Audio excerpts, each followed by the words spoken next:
5 अगस्त आज वही दिन है जब कश्मीर से 370 को हटाया गया था और आज बागी मताब का इलाका है, यहाँ पर जो है सेलिब्रेशन हो रही थी। तो इसी सब पे हमारे साथ बातचीत करने के लिए मौजूद है हिलाल साहब, जो कि बीजेपी के सीनियर लीडर है। बहुत बहुत शुक्रिया वक्त देने के लिए। Thank you very much. Sir, सीधे सवाल रहेगा आपसे, 370 को हटाया गया, हालात ठीक है, बदलाव क्या आया? जुनेद साहब, मैं आपको ये कहना चाहता हूँ 370-35A जब से ये ख़त्म हुआ है, आप देखिए तब से, मैं ख़ास तौर की नेशनल कॉन्फ्रेंस की बात करूं या पीडीपी की बात करूं या कांग्रेस की मैं बात करूं, इन्होंने ये 70 साल से एक मुद्दा बनाया था और इसी राजनीति पर ये चलते थे। ख़ास तौर की नेशनल कॉन्फ्रेंस, पीडीपी तो 2002 के बाद आई, तो इसका अगर फ़ायदा किसी को हो रहा था वो खाली नेशनल कॉन्फ्रेंस को हो रहा था। अब जब से ये 370 ख़त्म हुआ, अब देखिए इसमें तो यहाँ के लोग बेचारे सीधे हैं, कश्मीरी आवाम सीधी है। यहाँ के लोगों को अब इनके पास पीडीपी के और नेशनल के पास कुछ बचा ही नहीं, जो इन्होंने 70 साल से इस पर हुकूमत की और वोट हासिल किए, खास तौर पे वोट हासिल किए। अब ये ख़त्म हुआ है। देखिए इसमें दो चीज़ें हो सकती है 35A में, या तो फुल मेजॉरिटी होनी चाहिए सेंटर में, तो वो तो कभी नेशनल कांग्रेस की तो कभी आएगी नहीं है। और दूसरा ये मसला जो है ये सुप्रीम कोर्ट में चल रहा है, ये जुडिशली मसला है और इसमें अब सुप्रीम कोर्ट फैसला दे सकता है। और अगर कांग्रेस वाले बोल रहे हैं हम वापस करेंगे, कांग्रेस वालों को उस वक्त ये हो सकता है वापसी कर सकते हैं जब इनकी फुल मेजॉरिटी आएगी। कांग्रेस तो यहाँ हो गई है दफन, कांग्रेस का कोई वजूद नहीं है J&K में। अब मसला एक चीज़ बना है इस वक्त, ये खाली 370 हर कोई जमात कहती है, पीडीपी नेशनल कांग्रेस 370 जी हम लाएंगे। ये लाएंगे कहाँ से? आप मुझे बताइए ये लाएंगे कहाँ से? यहाँ 3 MP है, वो भी नेशनल कॉन्फ्रेंस के हैं। जब 370 खत्म हुआ तो इनको रिजाइन देना था उस वक्त। ये मिले जुले हैं, इनको साठगांठ है दिल्ली वालों के साथ। ये वैसी बात नहीं है, ये इनको जनाबेली 370 मिलेगा या लोगों को मुंह में लॉलीपॉप रखते हैं, ये सारा ड्रामा है, खाली सियासत की ड्रामा। आप मानते 370 था ही नहीं कुछ? नहीं 370 तो था, हम कहाँ बोल रहे थे। और 370 को जो 99% जो 370 खत्म यहाँ पर किया था वो किसने किया था? वो तो नेशनल कॉन्फ्रेंस ने किया था।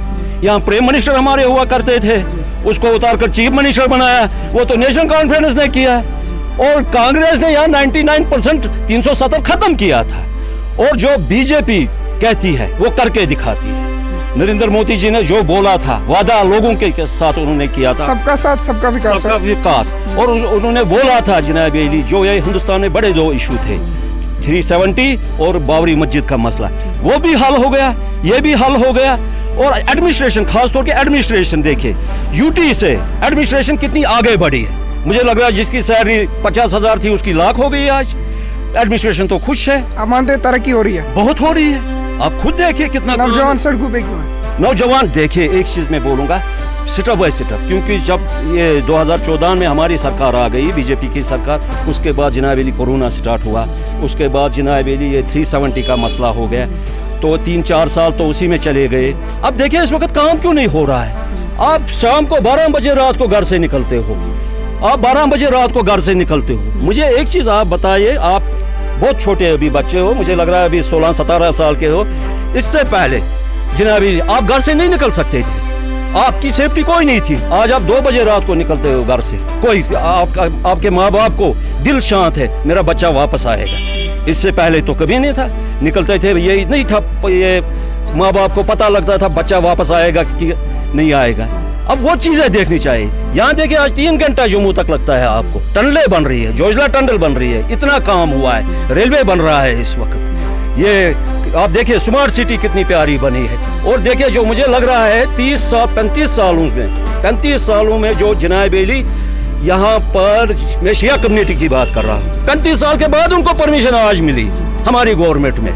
तो नेशनल कॉन्फ्रेंस की गवर्नमेंट हुआ करती थी तो उन्होंने कभी नहीं उनको परमिशन दिया। आप देखिए कितने हम आगे चले और पीसफुल उनका वो जनाब अली उनका जो जुलूस था अमन में निकला और सारी दुनिया खुश हो गई। आप मानते हैं बीजेपी सरकार से कश्मीर खुश है, कश्मीरी खुश है? नहीं बहुत खुश है। आप देखिए अभी हमारी यहाँ फंक्शन थी, हजारों में लोग थे, आप देखिए कि कितनी खुश है। और मैं बोलना चाहता हूँ आपको, इंशाल्लाह आने वाली सरकार हमारी होगी और आप देखें कश्मीर मुझे लग रहा है पेरिस में कन्वर्ट हो जाएगा इंशाल्लाह। फुल श्योरिटी के साथ कह सकते हैं आपकी सरकार आएगी? 100%। आप खुद देखिए काम कितना चल रहा है, आप देखिए खुद देखिए। 3 दिन लगते थे यहाँ जम्मू जाने के लिए, आज आप 4 घंटे में जम्मू पहुँचते हो। और टनलें बन रही है, टनलें बन रही है, ट्रेनें चल रही है, हर जगह हर वक्त पर मुकाम पर इंसान पहुँचता है। जैसे दिल्ली में सब जहाँ दिल्ली की बात मैं करूँ, बिजनेसमैन है, उनकी गाड़ियाँ घर पर होती है, वो मेट्रो में सफर करते हैं। यहाँ पर भी वही हुआ, गाड़ियाँ घर पर है, ट्रेनों में सफर करते हैं मुलाजिम, टाइम पर पहुँचते हैं। आप देखिए कितने आगे हम जा रहे हैं। फायर एंड एमरजेंसी के एस्पिरेंट जो है हमेशा जो है प्रेस कॉलोनी में आकर प्रोटेस्ट करते हैं कि उनके साथ स्कैम हुआ, उन्हें इंसाफ नहीं मिल रहा है। उन्हें इंसाफ कब मिलेगा? नहीं, इंशाल्लाह, क्योंकि गवर्नमेंट इन चीज़ों को देखती है। गवर्नमेंट के पास देखिए लेफ्टिनेंट गवर्नर हमारे एलजी साहब है, वो सुनते हैं। ये हर किसी का वक्त पर भी फैसला होता है, हर किसी का टाइम पर ही फैसला हो गया। देखिए पिछली बार हमारा यहाँ पर एक इशू बड़ा था, रोज़ प्रोटेस्ट होते थे यहाँ पर चावल पर, तो हमारे लेफ्टिनेंट गवर्नर एलजी साहब ने वो पूरे किए और 5-5 केजी बढ़ाया चावल। स्मार्ट मीटर्स को लेकर अभी भी लोग आप देखिए अब स्मार्ट मीटर्स में हमने एक मीटिंग की, एक वफद मिली जनाब एलजी से, वहाँ पर हमने उसको एक प्रपोजल दिया एलजी साहब को। हमने उसको बोला स्मार्ट मीटर लगे हैं, मगर इसमें जो आते हैं बीपीएल अंत योजना वाले, उनके लिए हम आपको एक सजेशन देते हैं, उनके लिए आप कम से कम, ये तो यूटी है, यूटी में तो 200 यूनिट फ्री होते हैं, हमें लग रहा है 6 महीने के लिए आप 300 यूनिट इनको बढ़ाइए, ये फ्री कीजिए और इंशाल्लाह 300 यूनिट फ्री हो जाएंगे। और ये समर में 200 यूनिट हो जाएंगे फ्री। और इंशाल्लाह इलेक्शन से पहले ही वो ऑर्डर पास ऑन। इलेक्शंस कब होंगे? बस इंशाल्लाह फिलहाल म्युनिसिपल इलेक्शंस आ रहे हैं, तो उसके बाद डिसाइड होगा। कांग्रेस वाले और बाकी पार्टीज कह रहे हैं कि इलेक्शन कराने से डरते हैं। नहीं, वो उनका वहम है, हर किसी को वहम है। देखिए आप जाते हो एग्जाम देने के लिए, सारे जाते हैं एग्जाम देने के लिए, ये भी बोलता मैं पास हूँ, मैं भी बोलता मैं पास हूँ, ये भी बोलता पास है। जब रिजल्ट निकलता है उस वक्त पता चलता है। हमारी सरकार ने जनाब एली, आप देखिए जो 45 ईयर्स इलेक्शन नहीं यहाँ पर हुए, सरपंच इलेक्शन नहीं यहाँ पर हुए, काउंसिलर इलेक्शन नहीं यहाँ पर हुए, वो बीजेपी ने कराए। बीडीसी, डीडीसी, पंचायत इलेक्शन, वो जो फंड्स आते थे वो कहाँ जाते थे? वो सीधा नेशनल कॉन्फ्रेंस के खाते में जाते थे। आज हमने बीडीसी कराए इलेक्शन, डीडीसी कराए इलेक्शन, हमने सरपंचों के इलेक्शन कराए, ये काउंसिलर के इलेक्शन कराए। आज ऑनलाइन जनाब एली पैसा पहुँचता है, फंडिंग होती है और काम हो रहे हैं। ये देखिए मैं बाग माता में इस वक्त खड़ा हूँ, आप देखिए बाग माता की ये पार्क देखिए कितनी प्यारी है। आज से 15 साल पहले मैं आया यहाँ पर, ये वो एक जंगल था। आज देखिए कितना काम हो रहा है, हर किसी एरिया में काम हो रहा है। अब ये कुछ चोर बैठे हैं जिनको अपना हिस्सा नहीं पहुँचता, क्योंकि मोदी जी ने जो ऑनलाइन किया तो इसकी वजह से जनाब अली इनको बौखलाहट आई है, तो इसलिए ये बयान देते हैं काम नहीं हो रहा, वो नहीं हो रहा। आपके नजरों में, आप भी लाल चौक प्रेस कॉलोनी में होते हो, आप खुद ही बताइए कितना काम हो रहा है। लेकिन जब परसों बारिश हुई थी, पोलो मार्केट में जो दुकानदार हैं उनके दुकानों में पानी आया था। यस, वो सॉरी इसके म्युनिसिपलिटी कमिश्नर के साथ बात हो गई, वो क्योंकि उसमें ड्रेनेज में कुछ फॉल्ट आया था। आइंदा इंशाल्लाह वो नौबत नहीं आएगी। इंशाल्लाह जनाब अली जब भी बारिश गिरेगी वो ड्रेनेज से पास हो जाएगा। एक आखिरी सवाल रहेगा आपसे, आप चाहते हैं 370 वापस आए? नहीं, वो तो मुमकिन ही नहीं है, कैसे आ सकता है आप बताइए। कांग्रेस वाले बोलते हैं हम वापस ला के देंगे। कांग्रेस वाले जब वो मेजॉरिटी में आए, उनका हक बनता है, हम क्या बोले उसमें। आप नहीं चाहते हैं? कौन? आप नहीं चाहते बीजेपी वाले 370 वापस आए? नहीं, बीजेपी ने तो उसको दफन किया है, तो वो कहाँ से वापस आएगा? ये तो नामुमकिन है, ये बात ही नहीं है कहने वाली। ये लॉलीपॉप रखते हैं एनसी वाले या कांग्रेस वाले मुंह में लोगों को, हम 370 वापस लाएंगे, आएगा कहाँ से? आपका मानना है कश्मीरी को बेवकूफ बना रहे हैं? कौम को 70 साल से बना रहे हैं, इसमें कोई शक ही नहीं है। 70 साल से ये बेवकूफ बना रहे हैं। आज देखिए जनाब अली, आज देखिए एडमिनिस्ट्रेशन कैसी चल रही है, मुलाजिम तबका कैसा चल रहा है, टाइम पर ड्यूटी दे रहा है, अपने काम कर रहे हैं। और सबसे बड़ी बात चीज़ है कि आप करप्शन खत्म हुआ। आपको एक मामूली स्टेट सब्जेक्ट निकालनी होती थी, आप पटवारी के पीछे दौड़ते थे, तहसीलदार के पीछे दौड़ते थे। आज आप ऑनलाइन करते हो, ऑनलाइन आपको पहुंचती है।